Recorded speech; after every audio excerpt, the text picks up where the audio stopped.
అందరికీ నమస్కారం. Welcome to Ankita talks. నేను మీ అంకిత. వన్ రిక్వెస్ట్, మా ఛానల్ ని సబ్స్క్రైబ్ చేసుకోండి, షేర్ చేయండి, లైక్ చేయడం మర్చిపోకండి. అది మాకు ఎంతో హెల్ప్ అవుతుంది. మీ అభిప్రాయాల్ని కామెంట్స్ రూపంలో తెలియచేయండి. ఒక చిన్న కథతో ఈ రోజు టాపిక్ స్టార్ట్ చేస్తా. అది 1603వ సంవత్సరం. ఒక 6 ఏళ్ల పాప తన ఫ్రెండ్స్ తో ఆడుకుంటుంది. కొంతమంది ఆ పక్కనే ఉన్న శివాలయాన్ని కూల్చేస్తున్నారు. ఆ పాప తట్టుకోలేకపోయింది. పరిగెత్తుకుని ఇంటికి వెళ్లి తన తండ్రితో ఆ విషయాన్ని చెప్పింది. తండ్రి పాపను ఒళ్ళో కూర్చోబెట్టుకుని, మనం ముస్లిం రాజుల పాలనలో ఉన్నాం తల్లి, ఏం చేయలేం, నేను కూడా వాళ్ళ దగ్గరే పనిచేస్తున్నా అని చెప్పాడు. ఆ పాపకి శివపార్వతులంటే చాలా భక్తి. కళ్ళు మూసుకొని, దేవుడా నువ్వే చూసుకోవాలి అని ప్రార్థించింది.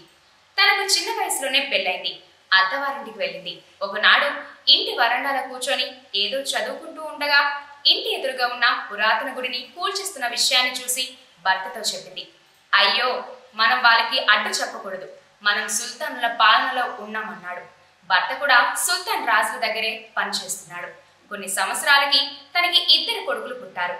కొడుకులకు తనకిష్టమైన శివపార్వతుల పేరు పెట్టుకుంది, శివాజీ, శంభాజీ అని. ఆ తల్లి పేరు జిజియాబాయి. మనకు బాగా తెలిసిన ఛత్రపతి శివాజీ మహారాజ్ తల్లి జిజియాబాయి శివాజీకి హిందూ ధర్మం పట్ల బాధ్యత, ప్రజల పట్ల ప్రేమ ఎలా ఉండాలో నేర్పించింది. శివాజీ మహారాజ్ తన 17 ఏళ్ల వయసులో తొలి యుద్ధం చేసి విజయం సాధించాడు. తల్లి చెప్పిన మాటలు విన్న ఏ కొడుకు ఇప్పటి వరకు చెడిపోయినట్లు చరిత్రలో లేదు. ఛత్రం అంటే గొడుగు, పతి అంటే భర్త లేదా రాజు.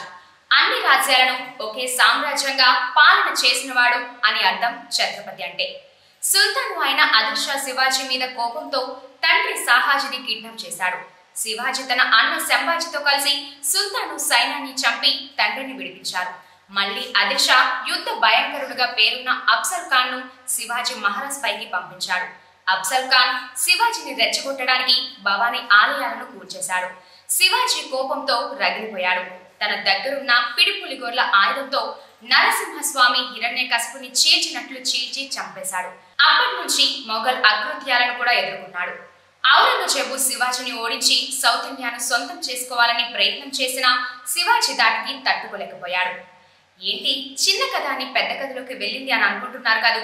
ఏం లేదు బ్రో, బ్లాక్ బస్టర్ మూవీగా, ఎపిక్ మూవీగా పేరు తెచ్చుకున్న చావా ఈ మార్చ్ 7వ తేదీన తెలుగు వర్షన్ లో రిలీజ్ కాబోతుంది.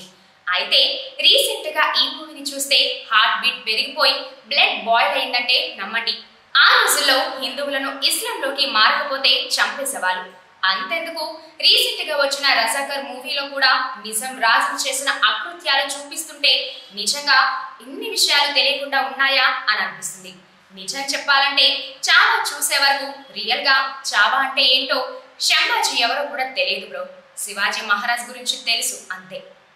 నేను చదువుకున్న హిస్టరీలో ఎక్కడి నుంచో ఇండియాకు వచ్చిన మొఘల్స్ గురించి, సుల్తాన్ల గురించి, పోర్చుగీస్, డచ్, బ్రిటిష్ ఇలా అందరి గురించి ఉంది, కానీ శంభాజీ గురించి హిస్టరీయే లేదు. ఇలాంటి వీరుల గురించి చాలా మందికి తెలియకుండానే పోతుంది. మూవీ చూసాక నా ఫ్రెండ్స్ ని శంభాజీ తెలుసా అని అడిగితే ఒక్కరికి కూడా తెలియదే. అదే మొఘల్స్ గురించి అడిగితే అక్బర్ తెలుసు, షాజహాన్ తెలుసు, ఔరంగజేబు కూడా తెలుసు. ఆఖరికి నోరు తిరగని బ్రిటిష్ వాళ్ళ పేర్లు కూడా చెప్పేస్తున్నారు. వాళ్ళంటి నాకు కూడా చాలా మూవీ చూసేదాకా తెలియదు శంభాజీ గురించి. శివాజీ సాయిబాయి దంపతులకు 1657 మే 14వ తేదీన పురందర్ కోటలో పుట్టిన శంభాజీకి తన నాన్నమ్మ జిజియాబాయే తన పెద్ద కొడుకు పేరునే పెట్టింది. శంభాజీ తన చిన్నప్పుడే తల్లిని పోగొట్టుకుని నాన్నమ్మ దగ్గరే ఎక్కువగా పెరిగాడు. రామాయణం, మహాభారతం, హిందూ ధర్మం గురించి విషయాలు చిన్నప్పుడు నాన్నమ్మ నుంచే నేర్చుకుని ఇంచుమించు 13 భాషల్లో పట్టు సాధించాడు. సంస్కృతంలో 4 పుస్తకాలు రాశాడు. శివాజీ మహారాజ్ తర్వాత ఔరంగజేబుకి ధైర్యం వచ్చింది. మరాఠా రాజ్యాలని సొంతం చేసుకోవచ్చు అనుకున్నాడు. కానీ తండ్రిని మించిన కొడుకు శంభాజీ తన 16 ఏళ్లకే ఔరంగజేబుకు చుక్కలు చూపించాడు. అతి తక్కువ టైంలో 120 యుద్ధాలు చేసి మరాఠా సామ్రాజ్యాన్ని విస్తరించాడు. తండ్రి నుంచి నేర్చుకున్న గొరిల్లా యుద్ధ టెక్నిక్స్ తో ఎలాంటి వారినైనా ఓడించేవాడు. ఔరంగజేబుకు శంభాజీ పేరు వింటే నిద్ర పట్టేది కాదు. మహిళలను గౌరవించడం, లొంగిపోయిన వారిని చంపకుండా వదిలేయడం తండ్రి నుంచి నేర్చుకున్నాడు. శంభాజీ భార్య యష్బాయి చాలా తెలివైంది. ఔరంగజేబు ఎలాగైనా శంభాజీని చంపాలని మోసపూరితంగా శంభాజీ బావమరిదికి లేనిపోని ఆశలు కలిగించి శంభాజీని పట్టించమని అడిగాడు. సొంతవాడే శత్రువుగా మారాడు. రాయగఢ్ దగ్గర ఒక శిబిరంలో శంభాజీ ఉన్నాడని ఔరంగజేబు సైన్యానికి చెప్పాడు. ఒక్కసారిగా చుట్టుముట్టారు. అయినా కొద్దిపాటి సైనికులతో పోరాడాడు. సైనికులు ఒక్కొక్కరుగా చనిపోతున్నారు. శంభాజీ బలం చాలలేదు. బంధించారు. శంభాజీని తన మంత్రి కవి కలాష్ను వీధుల్లో ఊరేగిస్తూ ఔరంగజేబు కోటకు తీసుకెళ్లారు. తలకిందులుగా వేలాడదీశారు. ఔరంగజేబు గట్టిగా నవ్వుతూ శంభాజీని 3 షరతులతో వదిలేస్తానన్నాడు. ఇస్లాంలోకి మారాలి, మరాఠా సామ్రాజ్యం అప్పగించాలి, ఆస్తులన్నింటినీ మొఘల్ సామ్రాజ్యానికి ఇచ్చేయాలి. ఇవి షరతులు. శంభాజీ ధర్మం కోసం ప్రాణాలైనా ఇస్తాడు కాబట్టి అస్సలు ఒప్పుకోలేదు. ఔరంగజేబ్ అప్పటి నుంచి చిత్రహింసలు మొదలుపెట్టాడు. అల్లా అని అనట్లేదని నాలుగు కోసి తన కుక్కకు వేశాడు. అప్పుడు కూడా హర హర మహాదేవ్ అని అన్నాడు. ఒళ్లంతా పెద్ద గాయాలు చేసి ఉప్పును కూర్చారు, కారం పోశారు. ఔరంగజేబును చూసి కళ్ళు దించట్లేదని ఎర్రగా కాల్చిన ఇనుప రాడ్స్ తో కళ్ళను పొడి చేశాడు. చేతి వేలను కాలు వేలను ముక్కలు చేశాడు. చర్మాన్ని ఒలి చేశాడు. ఇలా 40 రోజుల పాటు హింసించాడు. అయినా ధర్మం కోసం తను లొంగలేదు. చివరికి తలని నరికి ఊరేగించారు.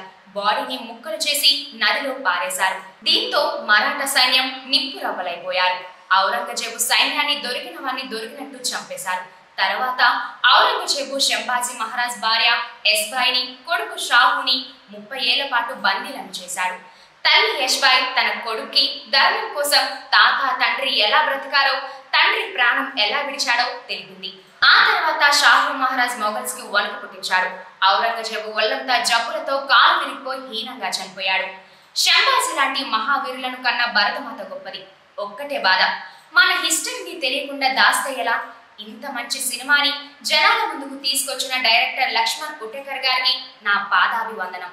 ఈ మూవీలో శంభాజీగా నటించిన విక్కీ కౌశల్ కి నా అభివందనం. రష్మిక మరియు అదర్ యాక్టర్స్ అండ్ టెక్నీషియన్స్ కి నా కంగ్రాట్స్. గవర్నమెంట్ వారు విద్యార్థులకు ఇలాంటి గొప్ప వ్యక్తుల హిస్టరీ లెసన్స్ గా పెడితే ఎంతో ఇన్స్పైర్ అవుతారు, వాల్యూస్ నేర్చుకుంటారు. బ్రీఫ్ గా చెప్పాను బ్రో. మీరు పూర్తి విషయాలు తెలుసుకుంటారని ఆశిస్తూ నన్ను ఎంకరేజ్ చేయమని కోరుకుంటూ మీ అంకిత, రవి రిపోర్ట్స్.